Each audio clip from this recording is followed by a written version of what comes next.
Belarus National Strike beginning. Here's a summary of the article. Belarus President Alexander Lukashenko ignored an opposition ultimatum to quit Monday as local media showed factory workers and students protesting as part of an intended general strike. The streets of the capital Minsk were largely deserted on Monday morning, reported the news agency AFP. Lukashenko's refusal to resign over claims his August 9 re-election was rigged followed renewed mass protests Sunday. Lukashenko scoffed, asking, "Who will feed the kids?" if workers at state-owned enterprises went on strike. Sikhanouskaya on her social media Telegram channel called on private businesses, clergy and athletes to join and observe the general strike call. Employees of state factories and enterprises, transport workers and miners, teachers and students have gone on strike this morning, she insisted. The head of Belarus's Confederation of Democratic Trade Unions, Alexander Yaroshuk, said some unions and workers were ready to follow the strike call.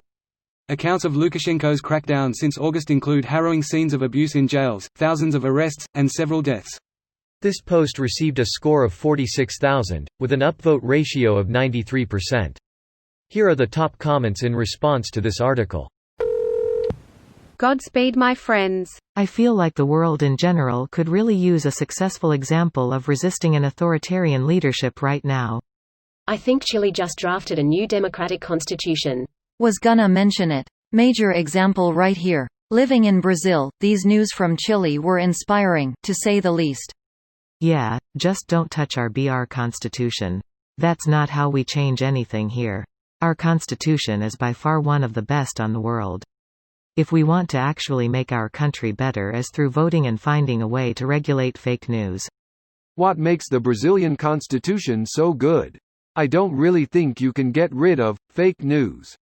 In my opinion, the best thing to do would be to upgrade the schooling system, because a well-educated population is less likely to buy into fake news.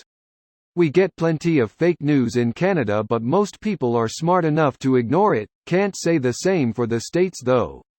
You say you don't fall for fake news, but then accuse a whole country of doing so, from what I assume would be news stories.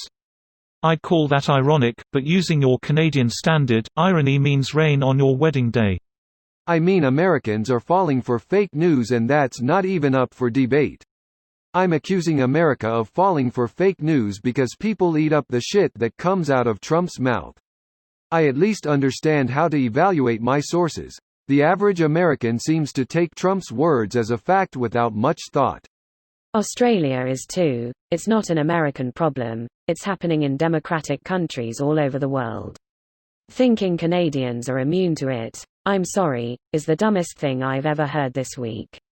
Rupert Murdoch is the core reason for the right-wing extremism in the US, UK and Australia.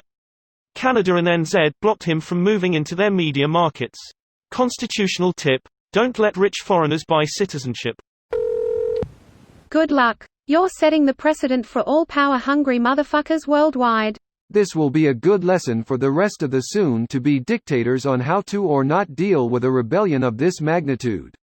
Hopefully they learn not to do it, but let's be honest, they won't. Actual dictatorships and leaders willing to maintain power already knows the playbook in handling opposition. Control it, penalize the group completely through Chinese-esque deterrent techniques, or wait it out if the demonstrations are mostly peaceful, harmless. Lukashenko seems to have chosen a combination of 1 and 3. This video was automatically created by Reddit to speech.